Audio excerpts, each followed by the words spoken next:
So we definitely want to, I will do my best to say this. We've practiced this, but I invite anyone, if there's any words that I have improperly said or something that was not correctly done here, I invite you to reach out to us at info@rethinkgreen.ca and let us know how we could do better. And we're always open to that conversation. So I'll give it a start. We want to begin by acknowledging that we are each standing, sitting, and enjoying this production on the land that has been inhabited by Indigenous peoples from the beginning. Sudbury, where we are sitting now, right now, is a traditional territory of many First Nations, Inuit, and Métis peoples, as part of a traditional territory at Tikmishing and Anishinaabeg areas. The large area that we consider Greater Sudbury also exists within and adjacent to the territorial lands of the Wahnapitae First Nations and the Sagamok Anishinaabeg. We honor, recognize, and respect these Indigenous peoples as the traditional stewards of the lands which we share today. We'd also like to acknowledge the Métis and Inuit people for their contributions to the land and our community. We are grateful for the opportunity to be living and working on this land. And it's interesting, Katie, I always say that the story of sustainability, and I'm sure you can agree to this, is sort of like the story of community, right? Without question. I mean, we live in this beautiful Northern Ontario. We live in those wonderful communities. You're from Manitoulin Island. I'm from Sudbury. Two different worlds, you know. Completely different worlds. Completely different worlds, different landscapes. But it is both powerful communities, and all we want to do is take care of them, right? Well, and I think sustainability, is it's really a viable option. And I think a lot of people think there's a big mystery around it. And I think if we can demystify a lot of that mystery, as we see by a lot of these folks that we're honoring today, they have taken steps. And I think oftentimes people think, well, I'm just one person, what can I do? And really, we can do a lot. And, we are the stewards of the land. We need to be able to look after the land with which we reside. Exactly.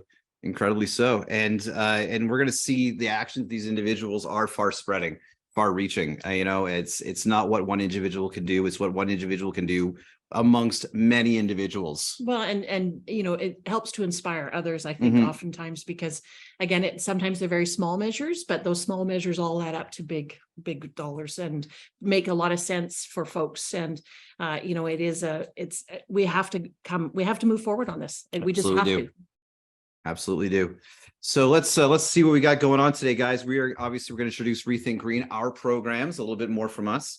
We're going to talk about our Northern Home Energy Assessment Program that we're very excited about. Then we're going to get into the Sustainability Awards. We're going to look at our Educator of the Year, Youth Leadership Award, the Eric Alagios Memorial Award for Food Sustainability and Security. The Environmental Champion Award, Sustainability and COVID Award.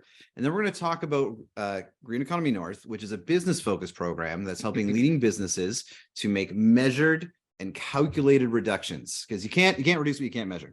Nope. Absolutely not. So this program encourages businesses to measure, reduce, and save both environmentally and financially. And we're going to talk about the Member of the Year for that. And then we're going to talk about honorable mentions, because a lot of people were nominated, and we can only give out so many awards. Absolutely. I did not win a single one, and I did not get an honorable mention either. This is why I was asked to host, because I didn't stop complaining about it. And then we'll talk about some other upcoming events that you all can be prepared in. So it should be a pretty good day. So I'm going to talk about reThink Green. Now, Katie, I know you know all about it, but you get to be the person sitting here with me learning as I go. Perfect. Get excited. My God. I'm excited. All right. reThink Green. We've been around here for well over 10 years, coming on to 20 years here in Greater Sudbury. And we are an environmental programs incubator. We find areas to which there is a gap, where there is a need, and we say, how can we help? We have a shared platform program in which we assist people in developing new ideas. For instance, we have just taken on the Flour Mill Community Garden, and we are so excited.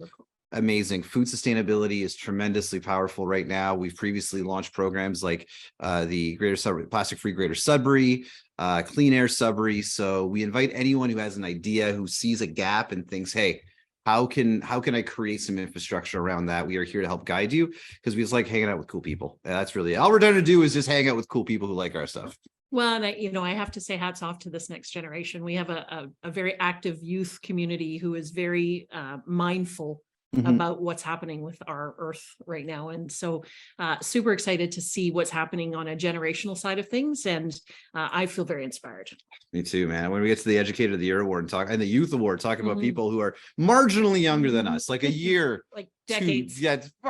What's time, you know? Year, decade, really. And they're talking about stuff that I never even imagined when I was a kid. Right. And like, just to show how things advance and the science advances. I was happy to put batteries in my Sony Walkman. That was right? good, man. That Yeah. was good. I Yeah. remember walking carefully, so that did not skip on the CD. Remember those days? Yeah, those are good days. I wasn't a CD. Oh. Sorry, I'm a little older. I feel I young was still now. the cassette tape, so it's all good. We choose our co-hosts Yeah, based on this. yeah. Speaking of homes that were probably built when Katie and I were born, if you have an older home in Northern Ontario, we have the NEA program, Northern Home Efficiency Assessment Program, Energy Assessment Program. Sorry, I'm looking at the page and I know what it means. The Northern Home Energy Assessment Program. And we're pretty excited about it.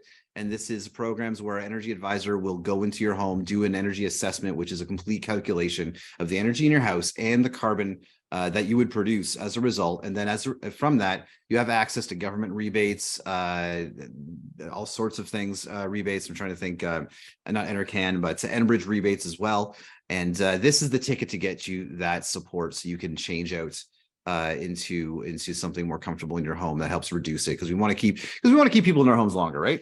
For sure. And Yeah. this is the exact program I was speaking about when I said people are sitting back going, what can I do? Mhm. Right. Well, this is a really great opportunity for you to actively pursue your ability to reduce your imprint because you're going to reduce your consumption. Absolutely. And, I come from Alberta, where energy is flowing off the shelves, right? I did not know that. Yes. Really? Oh yeah. I was a consumer. like, Wow. energy hog. Oh when I my was 16. God. A I didn't convert. know. That's amazing. Well, I owe it to my husband and who really educated me about consumption. And I didn't think about those things, Yeah, right? You turn your light on, it's not a big deal, right? it's amazing. Oh, I'm going to do laundry 6 times that load because I forgot to rewash it now. So, that kind of stuff. Like Yeah. you don't think about those things when, you just pay your bill and it's fine. And in Alberta, you got tons of energy, so it's fine. Well, it's not fine, Mhm. right? And so this is the exact situation where folks can really make a difference in their own personal situation where it's all going to add up. If we all do this, it's going to make a big difference. Honestly, I never felt more. If my dad was with us today, he would never feel more vindicated for all the times he told me not to put just one shirt in the load. So He true. was so angry with me, and now as an older adult, like I recognize. You Sorry, became your dad? I did. Yeah. Sorry, pops. Sorry, dad. Sorry about those electricity bills. Well, man, we should have had this Northern Home Energy Assessment Right. Program, so we could have saved a couple of dollars. Everyone, go to rethinkgreen.ca to learn all about it. It's a fantastic program. And now to some awards. Yeah, I'm super excited. This lovely young woman is from my home, from Manitoulin Island, for Educator of the Year. And the Educator of the Year award is given to an educator who shows initiative in creating opportunities for environmental education and who centers the concept of sustainability in their teaching and in their actions. They are a champion for environmentalism and sustainability and have made a lasting impact on their students and their community. And I am so proud to be able to announce from Central Manitoulin Public School, our 2023 Educator of the Year Award winner is Corey Davey. Congratulations, Corey. Woo! Virtually all of Northern Ontario is Yes. clapping for you right now. Absolutely. So Corey, are you with us today? I am. I am. Congratulations, Corey. And, as a fellow Manitouliner, I couldn't be more proud. Did you have a few words you'd like to say? Well, first, thank you, whoever nominated me. I don't feel it's just one person doing their share with the school board. It's all of us, the students, the staff, the administrators, and we all are trying to do our part to help climate change and to reduce our impact and to have a sustainable future. But thank you for this opportunity. And really, if everyone does their little part and makes an eco-lens decision every time they make their mind up to do something, I think the earth will be fine. We've got to do our part and we can make the change. Yeah. Love that. Yeah. Oh, That's perfect. yeah, I have a student in the back yelling yes.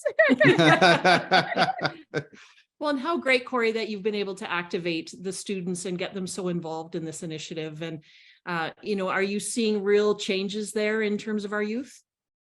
I am. Once you tell them in JK, they just go forward and they become the enforcers and the reminders. And they catch me doing things like if I leave my room and the lights are on, oh, do they let me know? So they really are learning, and they understand why they need to do this. They realize why it's important, and climate change is real and we need to do our part. So it's lovely to see them take it seriously, and they don't have any problem making changes, wearing a sweater and keep the heat down. They don't mind. They're okay with that. So the rest of us in the world should do the same.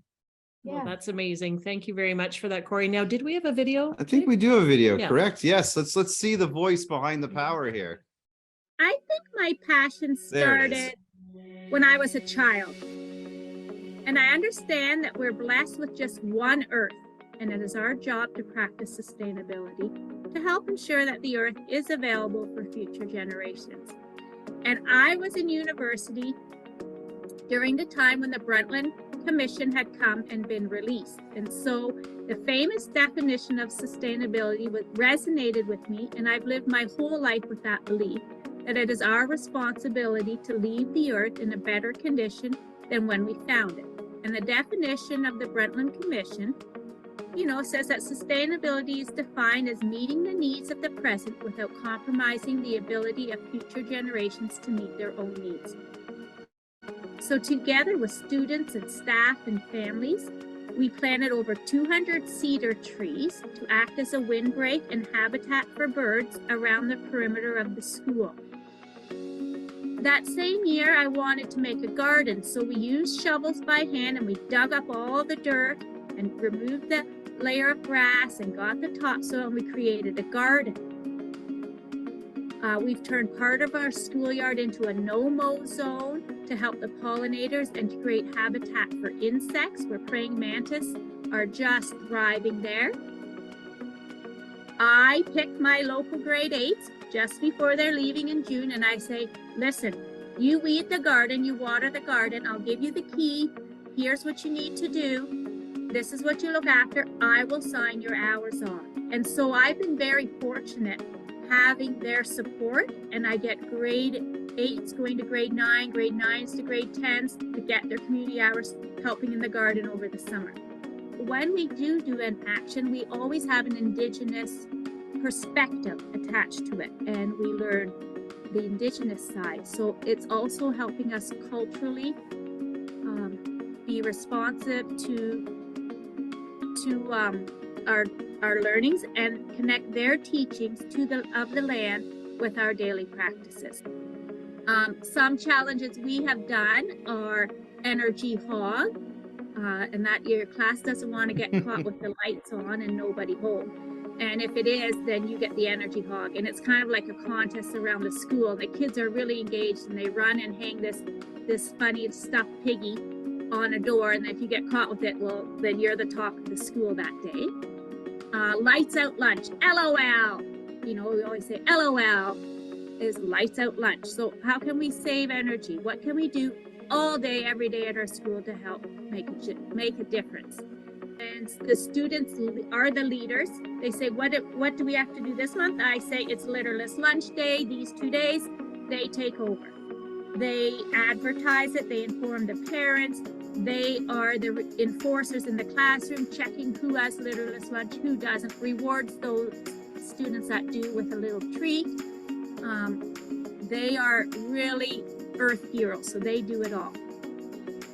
It's things like this that keep me motivated, because the students have the dreams, they want to do the work, it just keeps me going.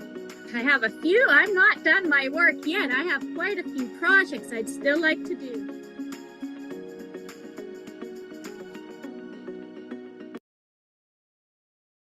That pumpkin was the size of that child. Right. That was incredible. Corey, that is amazing. And, on behalf of all of us, thank you for what you're doing there at Central Manitoulin Public School. And, it sounds like you have a very active school alongside you. And thank you for doing what you do. And congratulations on your award. Once Thank again, you, Northern everyone. Ontario is clapping with you. I hope you have a Thank full room full of students also clapping with you. Before we go into the next award, I would like to acknowledge some of the work that's put into place here today. We cannot have this put together without our wonderful reThink Green team. And I really want to thank all of reThink Green who's put this together. One such person I would like to ask, not to go on camera, but I need to ask her to do something. If Amanda, if you can go to that laptop for a moment and just click X on something that's been on our screen because I can't get up. See how I've done this? I've smoothly said thank you for your work while assigning more work. This is Manager 101. You're all welcome for the lesson. You'll notice I just needed to remove the Zoom other screen, Amanda. You know what? Maybe this was a bad idea. Let's move on to the next thing. It's just not sure. I know, right? I Yeah. know we can see it. She Yeah. can't see it. This doesn't That's matter. why you have a big Amanda, you're fantastic.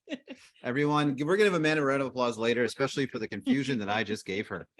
All right. So now that we talked about Educator of the Year, you can't educate without youth. We're actually fortunate to have one of the youth in the room with us today for the Youth Award. And I let her know that it's going to be weird. We're going to be talking about her to a camera, and she's sitting right there. Yes. So it'll be up to her if she feels like waving on camera after. But let's talk about how fantastic you are. The Youth Leadership Award is awarded to a person or persons under the age of 25 who has shown leadership with an environmental sustainability. They are committed to their cause by putting their time and energy into achieving this goal through projects, community engagement, and innovation. Their success has benefited their community and inspires others up to the cause. The winners is Madison Crush and Samantha Neokowit-Jig. Could you please, do you want to say it hi on camera, or you're happy for a round of applause? All right. Well, what did they do? These youth got a grant. I do this for a job. I write grants as a job, and these youth are just wrote a grant and got a grant to add more Super community cool. food sustainability. Super cool. So after we're done, you're welcome to have my job, because apparently you're killing it. But we do have a video about their work. So why don't we take a look? Hello, I'm Sam Nakagijik. I'm Madison Crush. We met by working at the Flour Mill Community Farm together. And we were given the opportunity to, apply for the grant, the pop-up grant. And Sam came up with the idea behind it. I was just interested in planting and building this forest garden.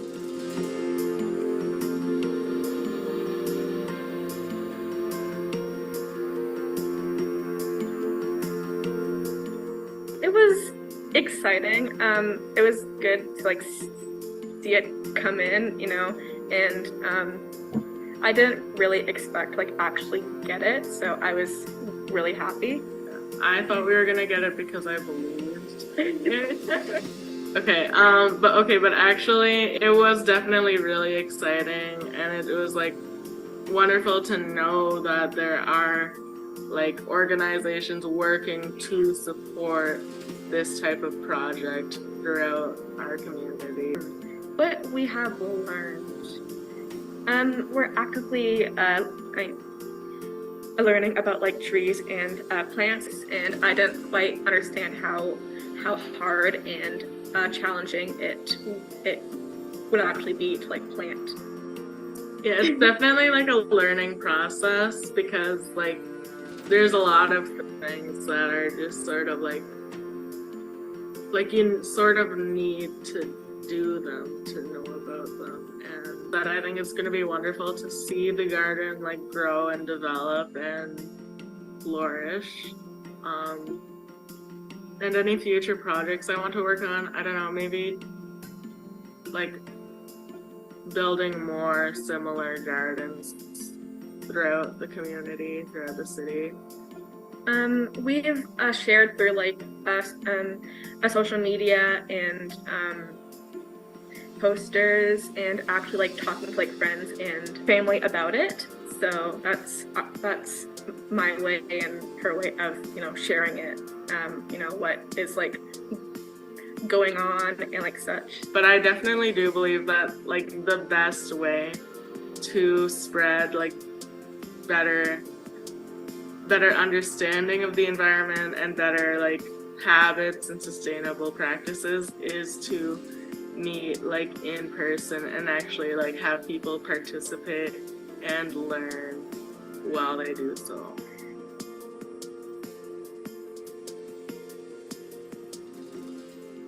Wonderful job, girls. Amazing. Both of you. Amazing. It's fantastic. Did you hear Sam call us out, by the way? She said the best way to learn is in person as we do this digitally. You know what? Never doubt a youth for calling an older person out, right? Well, You know, they're making the way. So you guys can have my job, and sorry that we offended you.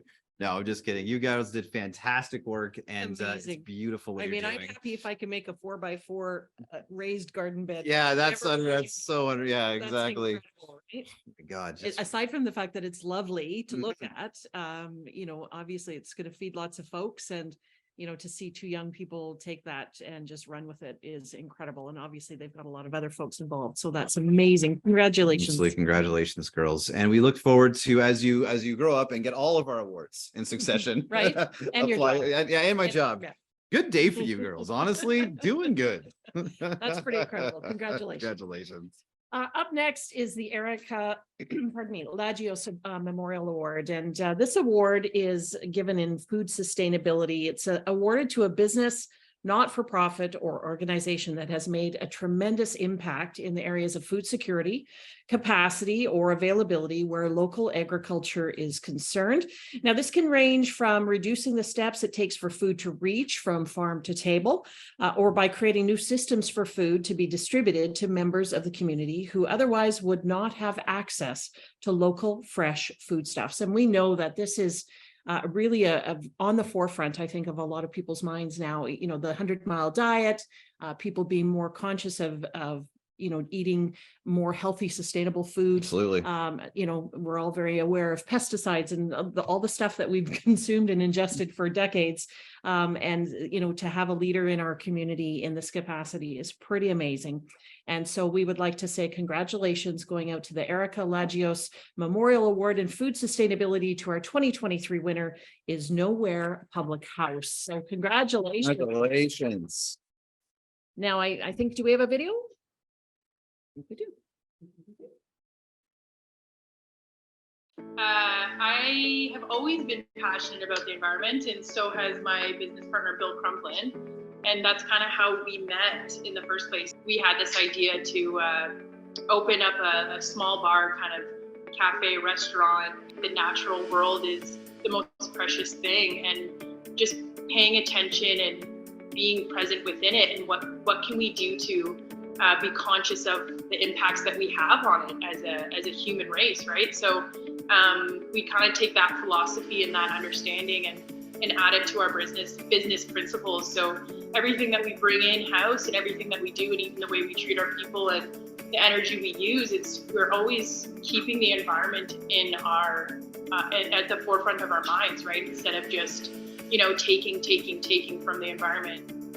Maybe your food, and our food does take a little longer to come out of the kitchen because we're not fast food. This is like real quality home cooked stuff. And so we kind of feel the sense that the patrons sitting at the table have that kind of patience and understanding that we have this whole other operation going on behind the scenes. Bill, having worked at Laurentian University in the environmental science department as well, comes with a lot of knowledge and experience. And so we've been, I think, over the last 20 years of both of our lives have just paid a lot of attention to the environment. So when we decided to open up this business, it was just, that was the main premise, as well as craft beer and local food, right? So the most heartbreaking thing is seeing food that you work so hard to prepare, put it on a plate, and then it comes back and goes in the garbage. It's always been such a heartbreaker for me. So to be able to navigate and divert that waste from just going into the landfill and then creating something with it for the future is like monumental. I think people, one, come here because of, yes, the mission that we're on and the way we are, you know, what we believe in here environmentally. So I think they're also coming in and talking about, you know, the gardens that they're growing, or they're coming to participate in Matt's vermicomposting workshop, and, you know, they're getting worm kits. And so we're hosting constantly people coming back and forth.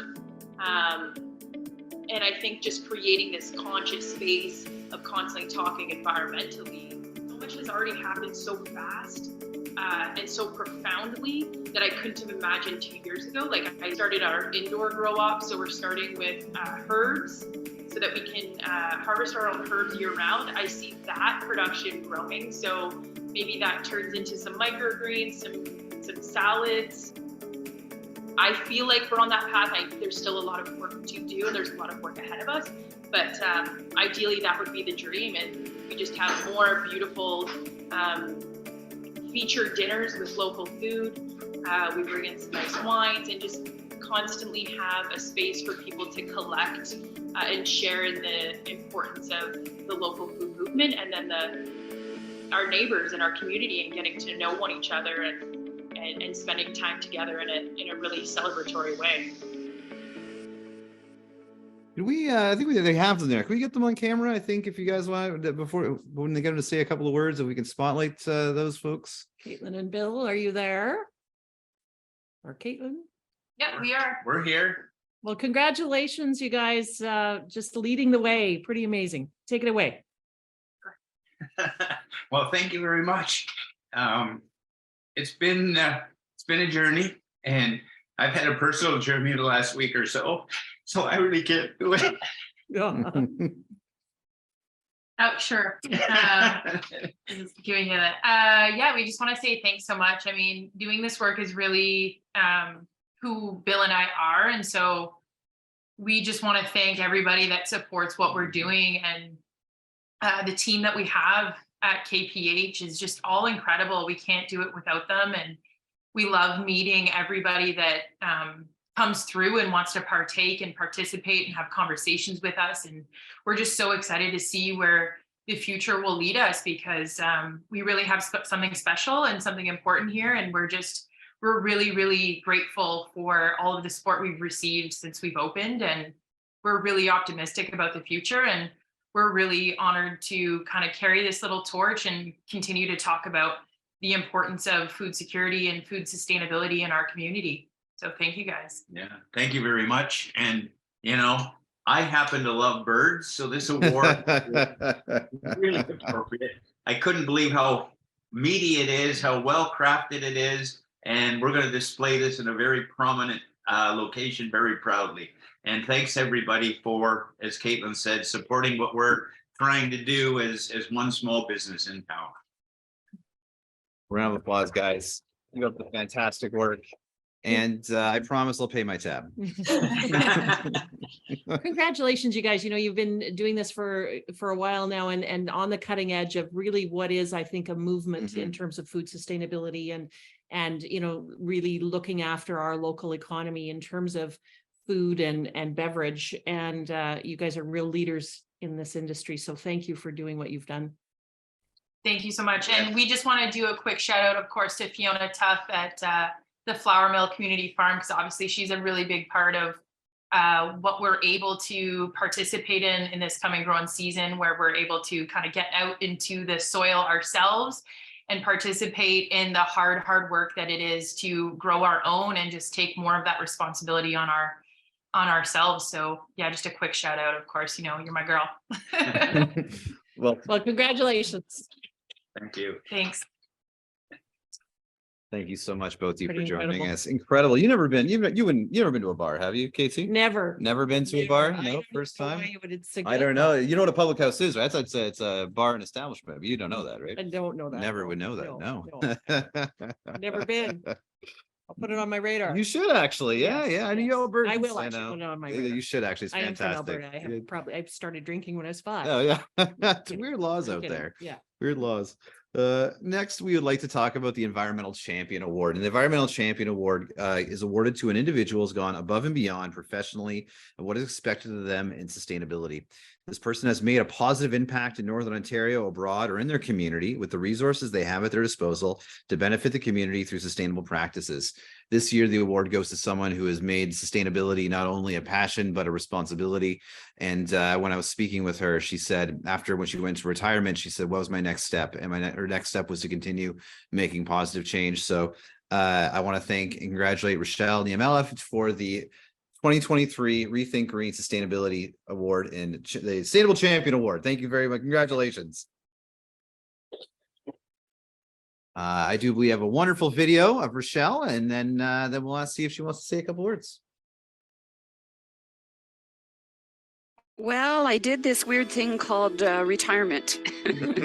And I just thought that it was time to start giving back to the community. I mean, I've been involved in things like, building a splash pad through the Ward 8 Community Action Network and getting active transportation to be something on the city's priority list through Bike Sudbury. And as an executive member of Coalition for a Livable Sudbury, we've done so many really great regreening projects, and I'm part of the Sudbury Community Garden Network as one of the leads for the Twin Forks Community Garden. And one of the really great stories there is that we go into our local schools and get the kids to plant seeds and nurture them in their classroom, and then come to plant at the community garden, so they have ownership and they know what it's like to grow food and to think about food security. I'm passionate about a number of things, lots of things, in fact, and I'm hoping to be able to just help a little bit with, a voice here and there on a wide variety of different issues that are really important to me. I think the biggest things that really are great is when you see the people who have authority and who are able to make decisions and able to move forward actually be put in those positions. The moment that the city actually hired an active transportation coordinator, and that the council previously to that approved that position at the city, was a game changer for active transportation. When we talk about climate change, we've got a climate change coordinator at the city, and now the mayor has promised to actually put in a higher level person that is really going to drive things at the city. I think that will really make a difference as well on the climate change portfolio. I'm really passionate about community building and engagement. That's where I'd like to start focusing. A lot of the stuff of, where I want to go is, how do we make sure that all voices are at the table? How do we make sure that, we're looking at inclusivity no matter what we do? What about truth and reconciliation? What about, making sure that seniors and families and newcomers and everybody's part of the conversation and part of making this city move forward in a really great way? And what I envision is a place where we know our neighbors, where we care about our neighbors, where we work with our neighbors to make things happen that benefits everybody. So I think there's really some opportunities there to be, a really great city that will welcome everybody, and that where everybody will have a safe and great place to live in. Wonderful. Rochelle, are you with us out there? Yes, I am. Could we get the camera on Rochelle to see this Yeah. wonderful community innovator? Yeah, I'm sitting on my couch again. I I'm have jealous, dogs. frankly. I have dogs, which is why I muted myself. But yes. And I want to thank reThink Green. This was a huge surprise. I was pretty shocked. I'm only one of multitude numbers of volunteers who generously give their time and their energy in this community. And so I hope to be, just kind of representative of all of those folks who are giving back right now. It's important. Rochelle, I got the chance to interview you, and half of the conversation was about how great everything was going in the community. I tried to get you to talk about yourself, and you just kept talking about all the people you work with and the achievements of the city. So when, that's the definition of a community builder for me, and the steps and the examples that you've created, the steps that you've taken, and the future steps that you're taking to continue that movement is inspiring. And, I only hope that all of us can achieve some of the things that you have for this community in the very humbling way that you have. It's hard to get you to celebrate and talk about yourself. So I'm glad we had to shoehorn you into it, because you absolutely deserve this award. So congratulations. Thank you very much. No man is an island, right? I was thinking Rochelle said she was retired. I don't know what you did for work prior to retirement, Rochelle, but it sounds to me like you're not very retired. Maybe not. Well, it's called work without pay. Right. But some of the most rewarding, I'm sure. And, Yes. obviously it is such gain. So much for doing what you're doing. That's amazing. And thank you for the leadership that reThink Green is showing in a lot of ways. I've been part of the reThink Green community for quite a number of years, way back to when they first started their platform project, and you've done some great things, and looking forward to even better things in the future. Thank you. Before it was stylish, right, Rochelle? Yeah, exactly. Well, congratulations.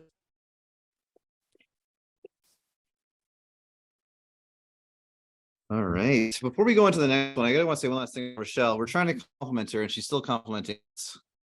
This is the person I think is good to have in a crisis. Right? Things can go bad, and they'll still say I'm a great guy. It's your PR. Yeah, seriously, I was turning it into a compliment for everyone, just a compliment for me. Now let's move on, shall we? Now, Let's do it. sustainability. Of course, we know the COVID pandemic created some very interesting times for the world, generally speaking, and sustainability during COVID was difficult for sure and continues to be. We're celebrating a business or organization keeping the planet in mind. Now, this particular organization highlights their fantastic sustainability and resilience during the COVID-19 global health crisis. I don't even want to talk about it. Yeah, all right. So we're pretty excited. So Manado Benishi, sorry, I told you I was having trouble with COVID-19 global. Manado, of course, is it's her dreams, and so do we have a video? Unfortunately, Manado's video, we had a little challenge with it, but we actually would love to speak with Manado. I know Manado's with us today. If we can have her on camera, because we were speaking with her yesterday, and the most amazing thing, she was on her way to catch some fish for her mother. Oh, wow. Like, this is taco sustainability Right. through and through. So we had a little challenge with the video, but I know she's with us. So if we can pop her on screen and have a little chat with her. Is she with us? Is she with us? Oh, she's still fishing. It's a shame. Apparently the fish were biting, and I understand that. You know, it's So wild. good. Yesterday I talked to her. I said, "Where's the fishing spot?" She said, "Too Oh. bad." My son-in-law always says some strange spot, like it's some like a spot that doesn't even exist. Oh, exactly. Yeah. It's a No mystery. fisherman will ever give the good spot away.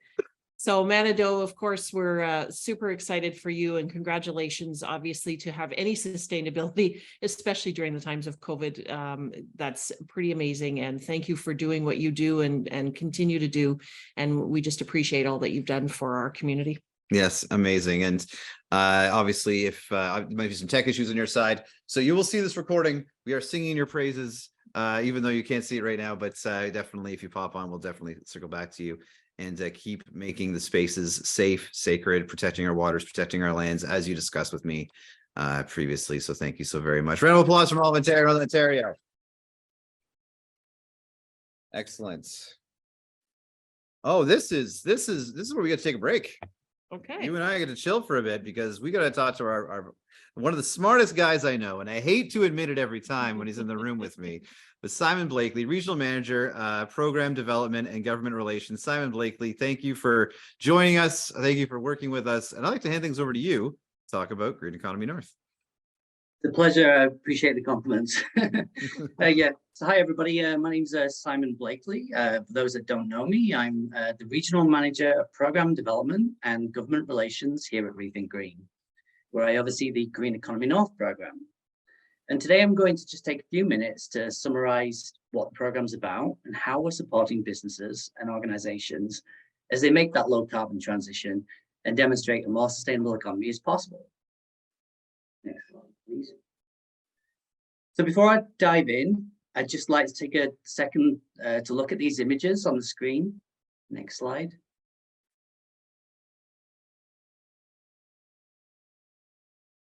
Somebody moving it, sorry. I turned our volume down, so you didn't know the mystery that was happening. Yeah, they're turning the next slide. They just had a little, Okay, challenge thanks there. a lot. And we're back. Appreciate it. Yeah, so before I dive in, I'd just like to take a second to look at these images on the screen. They kind of summarize our collective experience in recent times. And what's really most striking to me is how they all apply within the context of climate change. And in this context, we also need to be mindful of the opportunities that exist for us to achieve energy efficiencies and cost savings. And that could be by pursuing decarbonization strategies, electrification, And all of this can help us achieve those greenhouse gas reductions of different emission sources. The good news is you're not alone. And here at reThink Green, we have programs such as Green Economy North, where we can provide a range of public education, awareness, training, and capacity building services to help you on that journey to net zero. And we can all only succeed if we reduce our total emissions together and operate at different levels, from federal, provincial, district to community scales. Next slide, please. So you might ask what's being done about it. And many of you may know that various international agreements, legislation, policies, investments have been put in place in recent times. I won't go into full details because it'd take a long time, but basically the main barometer of progress right now is from COP21, the Conference of the Parties, which was held in Paris in December 2015.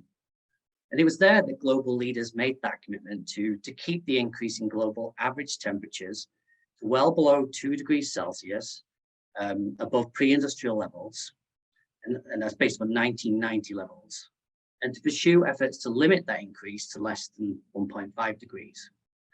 And this was recognizing really that that would help reduce the risks, impacts, and uncertainties which could come from climate change.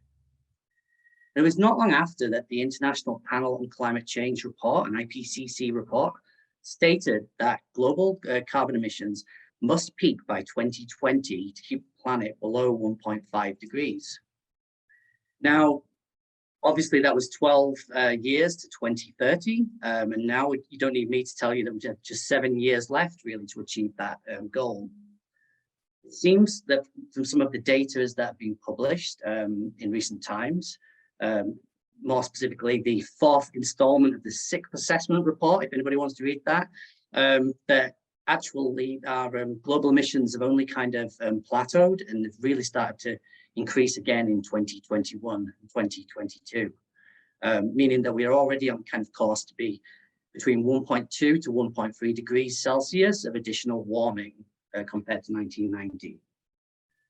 But all's not lost. And recognizing this problem, Canada's federal government has made commitments to reduce its total emissions by between 40 to 45% by 2030. That's based on 2005 levels. And the provincial government too has also recognized that operational efficiencies are a priority. So for reThink Green, what we've focused on right now is, Dave and I'll come to this shortly, is our Road to Net Zero tour. And looking at the transportation sector, as you can see from the image on the screen here, that transportation actually accounts for up to 25% of Canada's total emissions. And more than that, the oil and gas sector accounts for 26%. So that's more than half in total, and obviously a significant area to make some reductions over time. And in this regard, you hear a lot of talk about electric vehicles. The target has been put in place that all new light duty vehicle sales should be zero emissions by 2035. And then the government should work towards ensuring all new medium and heavy duty vehicle sales as zero emissions by 2040. So that might include both battery electric vehicles, hydrogen fuel cell technology. So we're going to see a lot more innovation in the transportation space as we move along. Next slide, please. A bit on the business case before I tell you about Green Economy North. An Ernst & Young Future Consumer Index survey in 2021 found that 61% of Canadian consumers say they pay more attention to the environmental impact of what they consume. And 69% of Canadian consumers expect companies to solve sustainability issues for them. More than this, a study by Nielsen IQ in 2019 identified that 73% of global, if global consumers are willing to change their consumption habits to lessen their negative impact on the environment, and that the sale of sustainable products has grown by nearly 20% since 2014. But what's more than this is that embracing sustainable purpose can actually improve your business brand and reputation. And according to a United Way Winnipeg survey, 79% of millennials consider a company's social and environmental commitments when deciding whether to work there. In fact, 76% would choose to work for a socially responsible company even if the salary would be less than that of other companies. More than this, that 83% will be more loyal to a company that helps them contribute to issues that have a broader purpose. Bear that in mind, businesses, if ever you're facing labor shortages or you want to kind of renew your employment strategies, going sustainable is the way to go. Now about Green Economy North. Next slide, please. So Green Economy North is here to support businesses, non-profits, and the broader public sector in Northeastern Ontario as they measure their footprint, manage their energy consumption, reduce their total emissions, and save on costs. It was originally founded around 2016, and since that time, we've supported over 80 businesses, non-profits, etc., across Northeastern Ontario. We deliver technical, advisory, and research programming. We organize business and community events. We encourage knowledge sharing and collaboration among our networks. And we recognize and celebrate the progress of our members, such as today. So in practical terms, what we're doing is helping you understand how to do carbon accounting so that you can measure your own carbon footprint as a carbon dioxide equivalent measurement. And once we have that information and it's presented to you, we can help delve deeper, developing action plans and setting science-based targets to help you reduce those emissions over time. So you can see us as like an arm's length sustainability consultant, there to help nudge you along in the right direction and give you some support along the way. And actually what I'd like to announce here, I believe we have Eric on the call, our funder from FedNor, is that courtesy of FedNor, we can actually now provide some of our members with up to $5,000 to cover 50% of costs. And that's towards the implementation of, say, micro projects, which can demonstrably help you reduce your greenhouse gas emissions. And that funding can be applied towards equipment, materials, labor, and planning related activities. So it's an exclusive perk of membership and something to bear in mind. Next slide, please. So as I mentioned, Dave and I have been working away at this Road to Net Zero tour. It's new for this year. I've had a lot of fun so far. We're down in South River, Huntsville with some sellout events. It's really great to see how people are embracing the program across the wider region. Next week, we'll be conducting some further outreach in Muskoka, Parry Sound again, before we head to Manitoulin Island, actually to Craig Timmerman's place, none other than Katie, one of our hosts today, is her husband. So we look forward to seeing you next week, Katie. Craig and Katie will be hosting that at their premises, which is in Little Current, and as was mentioned, is Canada's first net zero radio station. Next slide, please. So briefly on how it works, it's a milestone-based process. So what happens is the first step, you get engaged, we get to know you, understand more about what the scale and overall sense of your operations is, who do you serve, what do you do, where might those emission sources be coming from? The next step, milestone 2, is really to try and map that out. And so that's where we introduce you to our impact tracking tool and tell you some of the various information sources that we need to really build out that greenhouse gas inventory. Once that information is understood, we can then help you set that science-based target. And this is based upon the Global Greenhouse Gas Protocol. So it's actually an internationally recognized way of doing carbon accounting. So you can be assured that the information you're receiving is credible. And the final step, really, which actually runs across all of this, is that recognition piece, like what we're doing today. We produce case studies, we do some videography, storytelling, really try to kind of break down some of that technical language, some of which I've used today, and make it more understandable to everyday people and inspire that peer-to-peer based learning. So on the next slide, which you can see here are some of our current members. As you can see, it's quite a wide range of big institutions. There's some colleges in there. There's some mid-sized manufacturing businesses, and a whole range of small to medium-sized tourism, hospitality, agri-food type businesses. So it just demonstrates that we really can work with businesses at all different sizes and scales. And what we're looking to do in this process is really foster some collaborations between them and innovate and create some new projects to help us all achieve these goals. So next slide, please. So how do you get involved? Anybody interested on the call today or knows another business that this could be up their street, what they need to do is go to our website at www.rethinkgreen.ca/green economy north. And on there, there'll be a membership inquiry form. So we just need you to go to that. It takes 2-5 minutes to complete, and just give us these key bits of information. And that's the total floor space area of the assets that you have, and it's the total full-time equivalent number of employees. If you've got any questions about how that should be calculated, here I am, and you can reach out anytime. So we are currently on a bit of a drive to recruit people by next Thursday. If people cannot complete by that deadline, we will do the kickoffs kind of in the latter half of May. So I'd say the sooner the better to guarantee your space, but contact us as soon as you can. The next slide, please. So yeah, just to summarize, by joining Green Economy North, program members not only demonstrate their commitment to environmental stewardship and the moral value of protecting our planet, but also they can access exclusive information, tools, resources, and funding-based support to guide you on that road to net zero emissions.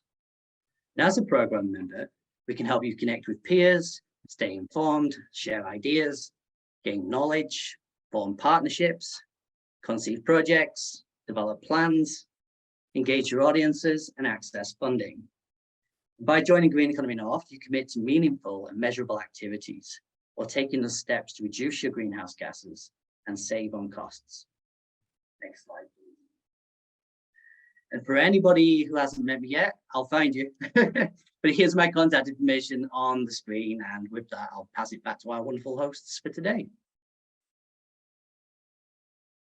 Thank you so much, Simon, and incredible work. Smartest guy in every room. He knows so much about sustainability. And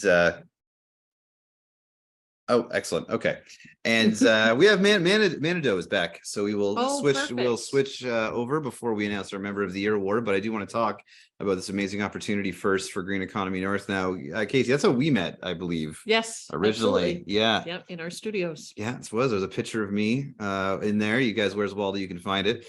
So Yep. why did you guys sign up to the program? Well, obviously we think you guys are doing amazing things for the region particularly. And, we also are very mindful about our own consumption as a radio station. We're 24 hours a day, 7 days a week, 365. We can't shut things down. We can't look at doing reduced, at the end of the day, we have transmitters that use a tremendous amount of energy.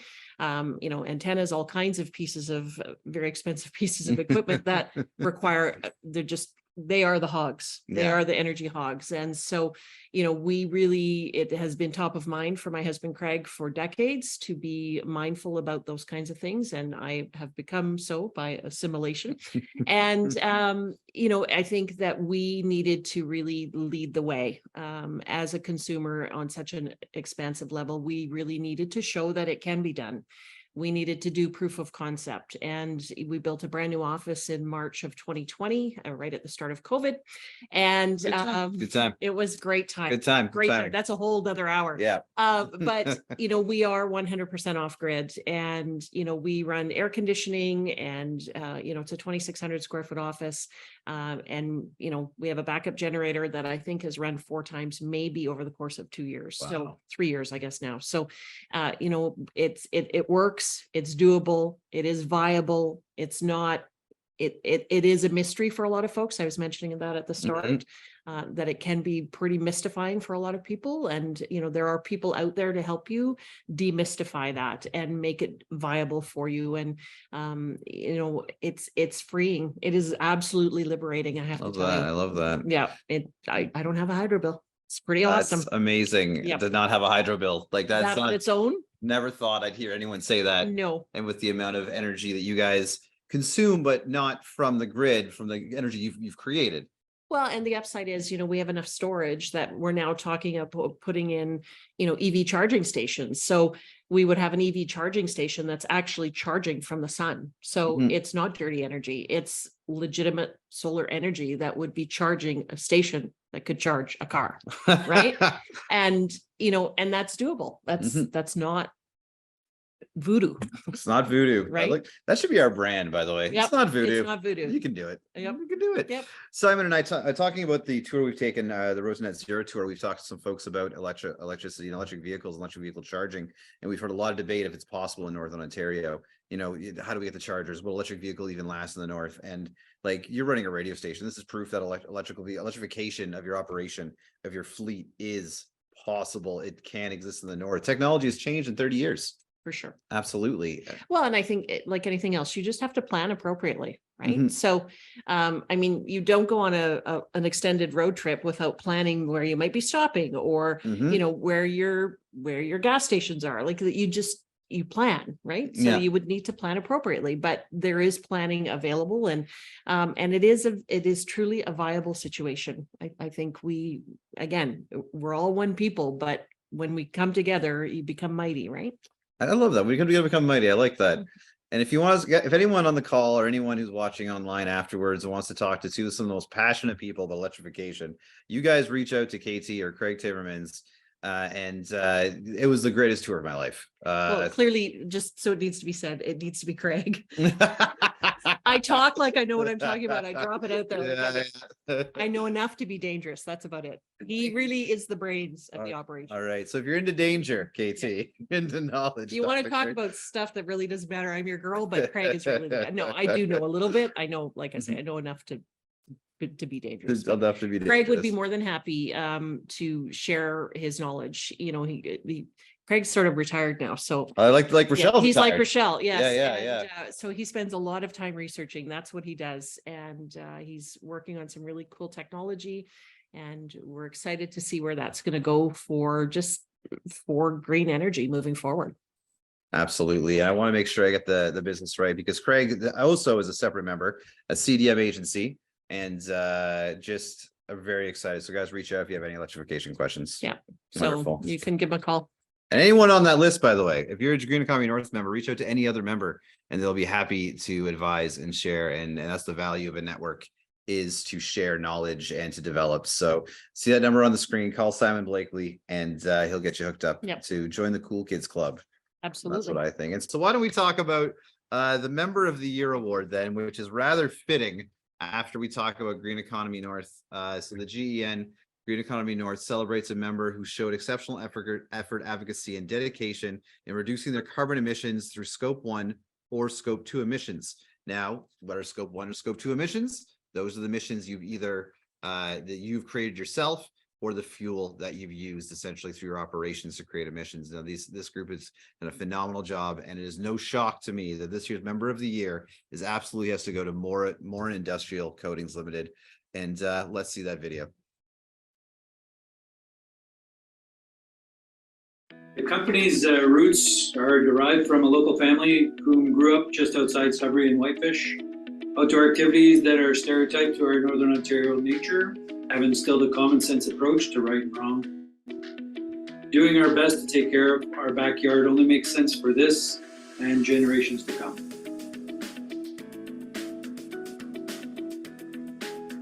I'd say our state-of-the-art facility on McGill Street 10 years ago now was definitely a memorable initiative that went from pen to practice.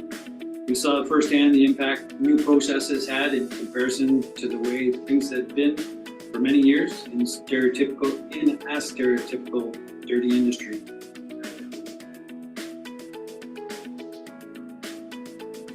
Easily noted is the financial implications.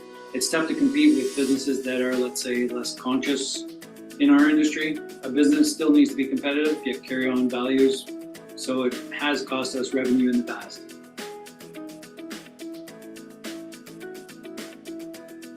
First off, we're terrible in this, but have plans to better communicate our processes and outlook on such topics. One example of this is this coming Saturday, May 13th, sponsorship of Junction Creek Festival and Trout Release.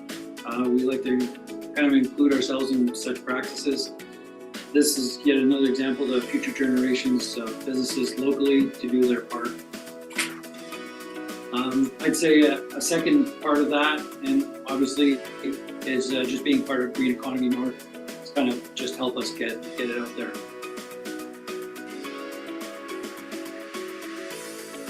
We've encountered feedback from larger corporate partners suggesting that they have put weight behind business decisions to include us due to our responsibility and contributions to the environment, since it aligns with their own initiatives.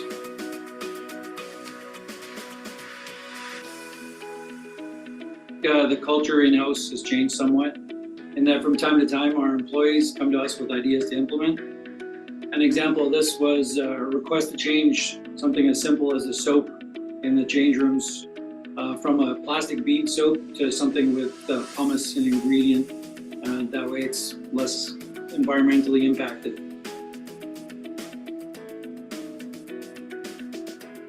I think ideally to clean up the best we can with everyone involved in our industry in Northern Ontario, such as mining operations, so as to meet or exceed global initiatives on the big picture. Our future is introducing and keeping up with new and evolving technologies that allow us to protect assets in an environmentally sustainable way. Do we have the folks from Morn Industrial on the line? Are you gentlemen there with us?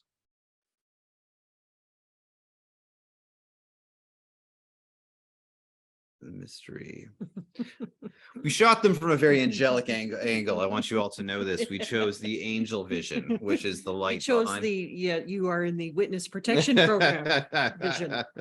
No, these are two very modest guys. sure. I've been on their property before, and the things they are doing, they're changing their lights are energy efficient. The soap thing I learned when we were talking with them, just the materials they are using is so environmentally less impactful, and they're building a new structure as well that's currently underway in production and development for a larger bay, which will impact which will invite more environmental sustainable practices at a business level.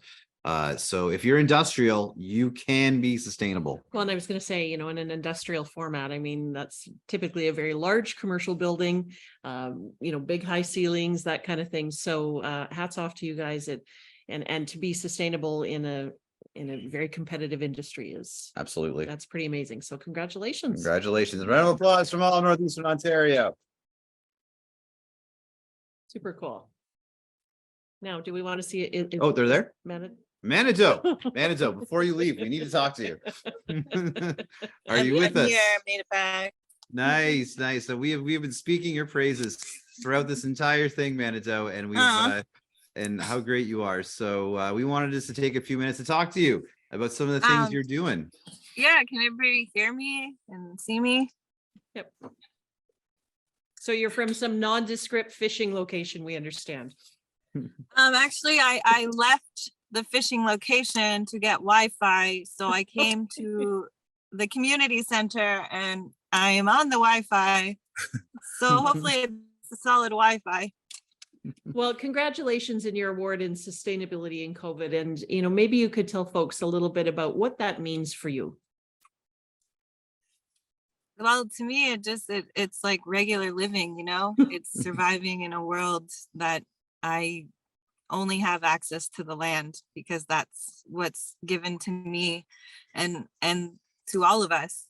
Food and water and medicine all comes from the land, and being able to access that network and be more connected to myself is really important. So I think just being able to say, how can I help Mother Earth, and how can I help the water, and how can I help the survival of all living things, and that's pretty much what sustainability means to me, because it's in everything we do. Like, look, I had to get Wi-Fi today to be here. So I feel like that's something that is a barrier that is hard to get around sometimes, but there are accessible places. Like, I came to a community safe zone to get the Wi-Fi. So it's building those communities and knowing that they're everywhere, and we just got to help each other and be there no matter what. We can find a way, even at the smallest gesture or the smallest kindness act, or there's so many ways to contribute to our life and others. And the fact that we don't know what everybody's story is, we don't know what the future holds, and being able to, access those resources around us and networking and just like, living and being who we are and who we're like really meant to be by feeling that within our own hearts and knowing what's right for us, because that's what's right for all of us. Well, why don't you tell us a bit of what you do? And we were talking yesterday, I asked what your organization, and you insisted we call it the community you've built. And I think that's fantastic. So why don't you tell us a bit about the area you're working with and the community that you've built through your efforts? So I started Manitoba Beneshi Dreams in 2020. I wasn't working, and I was like, how can I provide for not just myself, but for a community? And how do I do that without money? And it was learning how to really enhance the knowledge that I already had and realize that this was already a lifelong thing. And so, being able to show that it is possible, and it is hard work, but it's a work that I like get a lot out of, not just like physically, but mentally and spiritually. And to be able to say that I can do these things is like really where I get my pride in showing more community and building more community. And so where I am at Manitoba Beneshi Dreams is where I say we're because it's not just my place, it's like everybody who wants to make it a part of their dream too. And it does take all of us to make this dream happen. And knowing that you're all a part of that dream by like being here today and being recognized for the sustainability. Now we're all a part of that community. And it feels like so good that I'm on the right track to keep doing the sustainable life, because it gets really hard. And Manitoba Beneshi Dreams is going to strive to show people how to upcycle, how to recycle, how to contribute to community sovereignty, and also how to grow food and do it organically and healthy, and being able to provide for your own self, and just really accessing your own gifts is like, that's what we strive to do at Manitoba Beneshi Dreams, is help you find your gifts and help you find your way to do what's right for you and your loved ones. That's amazing. That's beautiful. Yeah, it is. And we should all be living that mindset every day, being very mindful of that. So thank you for that. And Manado, you've obviously been part of a family and you have your community there, but just remember, you're part of this family too now. You're one of us. So, and everyone on the call, share these resources, share this knowledge. You're not alone in this. We're trying our best, and Manado, you're out there giving it every day. When I talk to you, you're like, yeah, I'm gonna go harvest, I'm gonna make some seeds, I'm gonna go fishing, I'm gonna go do this, I'm gonna do this, I'm gonna do this sort of nature printing. Like it's unreal that you just don't stop. And that's all before 10 in the morning. Yeah, exactly. Yeah, that's what she was. Yeah. Well, Chimigwech, for being such a steward to the land and and being a leader in your community, that's amazing. So round of applause from all of Northern Ontario. Thank you. I'm so happy to be here with everyone. Thank you very much for being with us today, and safe ride back. Yes. Yesterday you got your truck stuck. I didn't mean to tell the north, but avoid that road this time. Thank you. Yeah, so I'm much. safe. I'm on a good road, and I just actually came back through the mud this time, not the snow. So it's okay. I'm here, and everyone else stay safe and take care. Sending all the good stuff. Thank you so much. That's amazing. Incredible. Absolutely. Just really amazing community members that have stepped up. And speaking of community members that have stepped up, obviously we've had several nominations that came in a variety of categories. And we wanted to take a moment to give a shout out to some folks who really deserve some honorable mentions. And for the Erica Lagios Memorial Award in Food Sustainability, we would also like to say congratulations going out to Westmont 4-H Club Community Garden, and they've done a great job there. For Educator of the Year, the Ryan Lafreniere and Lockerbie Composite School Environmental Council. Ryan leading a real sort of whole segment there. That's pretty cool. Sustainability and COVID as well. We'd like to say thank you to Rod Biltz, for doing what he's doing there. From the Green Economy North Member of the Year, we want to say a big shout out to Science North. Science North, of course, leading the way and doing some really incredible things Absolutely. there. We're expecting some big announcements out of Science North over the next short while here. Environmental Champion, we want to say big thank you going out to Gloria Morissette, Turtle Pond Wildlife Center, of course, who has really led the way in terms of saving our turtles and ensuring that turtles have safe passage on the roadways. And, there's really a lot of movement on that front as well. And Gloria really has been the stalwart there. So thank you to all of those organizations who all deserve honorable mentions, and a big round of applause.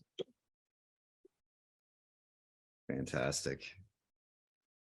So upcoming events. A lot going on, everybody. We are not the only ones having a good time promoting sustainability. There are good things happening everywhere. Like I said, it takes, like what Katie said earlier, it takes not just one individual, but many individuals working together in concert. And we want you to keep an eye on some of these great things. Saturday, April 22nd, the Mackenzie Library or Facebook Live. There's going to be an Earth Day celebration and the Climate Justice Corner launch. It is a fantastic area of the library with readily accessible information. You may not know this, we're actually filming out of a library right now. We have accessed these community resources. They've made this room available, and the library as well, working with the fantastic folks at the Coalition for Livable Sudbury. So absolutely, please hang out with them on April 22nd. Another thing happening great on April 23rd, our friends over at Science North, the Water Stewardship Gathering. It's a free community event with educational booths, speakers focused on water stewardship. Greater Sudbury, most lakes in a city region in Canada. And is that the world, or is that, I'll say the world. Oh, I would say the world. I'll say the world. I think it's the world. For sure. Absolutely. And, I travel fairly extensively. And when I go to saltwater places, when I show them photos of, the lakes of the Great Lakes, so they're all like, it blows their mind to think that that's fresh water, right? So it's very important. We need to be stewards of the water, without a doubt. Without a doubt. You can't enjoy the lakes unless you take care of the lakes, right? Another thing happening on April 23rd, Sudbury Indie Cinema, Northern Ontario premiere of the documentary River. It's a stunning exploration of the timeless relationship between human civilization and, once again, Earth's rivers and their majesty and fragility. I love the Indie Cinema, guys. It's independent films being brought here to Greater Sudbury, some really top tier stuff. Fantastic documentaries. So, hey, plan your day, hit both on that day. Know what else? We're doing some stuff too. Not just, we're doing stuff. We got some reThink Green events. Saturday, May 13th, between 11 to 2, the Flower Mill Community Farm.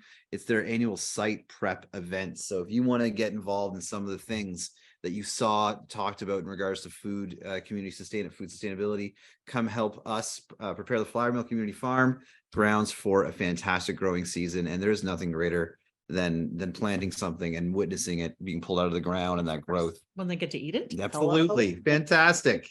Best food there is.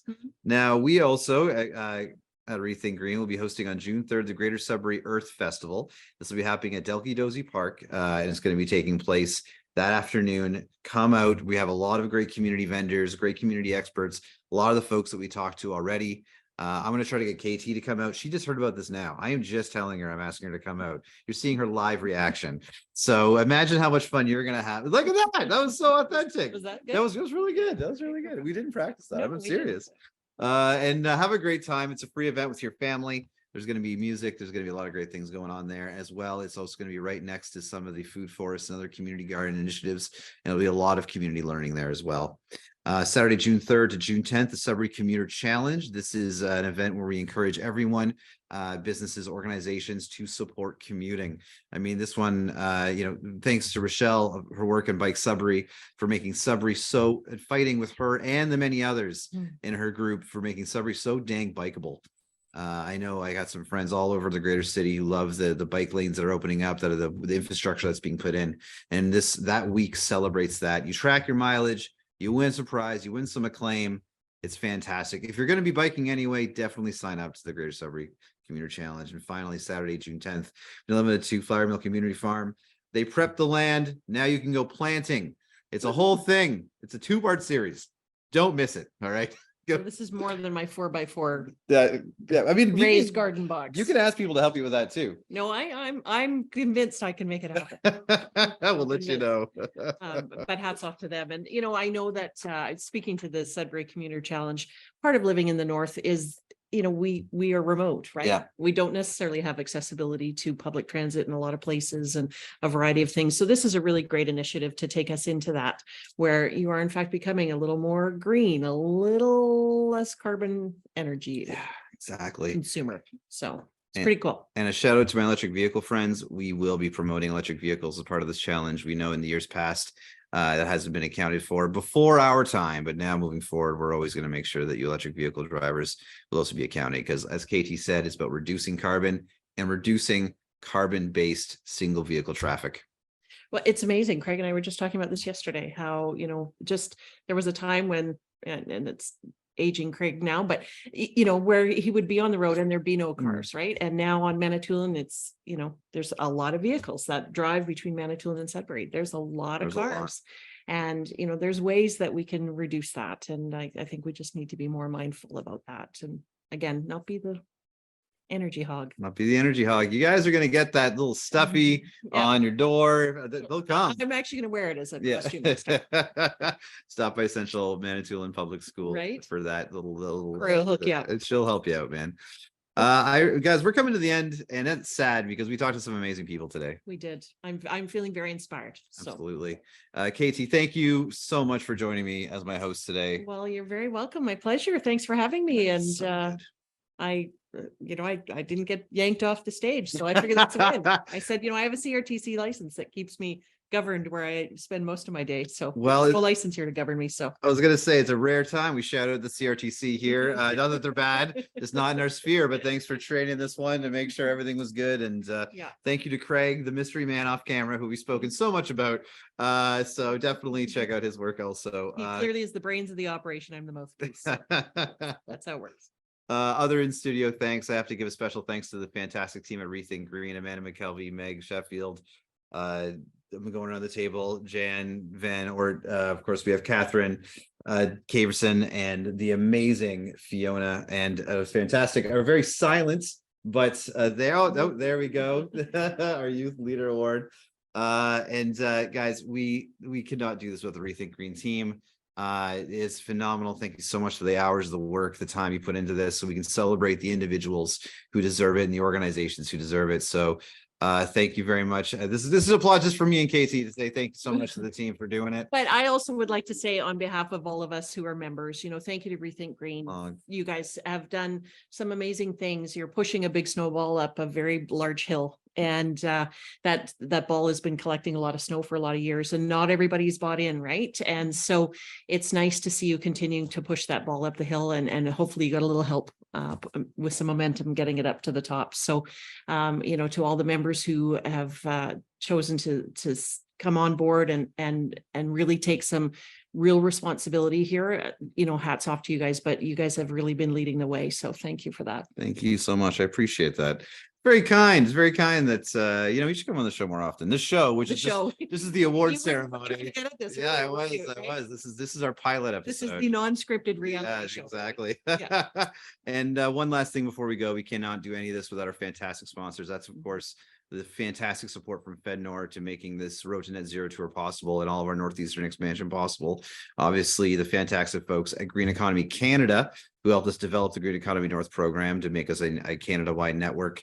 The folks at TD Bank and the folks at GSU, who are annually supporting us and support our electrification efforts, understand the value in a low-cost electrified community. So special thanks to them and everyone. If you want to see this, it's going to be on YouTube later. The individual videos will also be on YouTube. But until then, try to go outside and enjoy some of that fantastic weather that we're trying to support and promote. Yeah, and to our award winners, congratulations. Have a great day. Have a great day.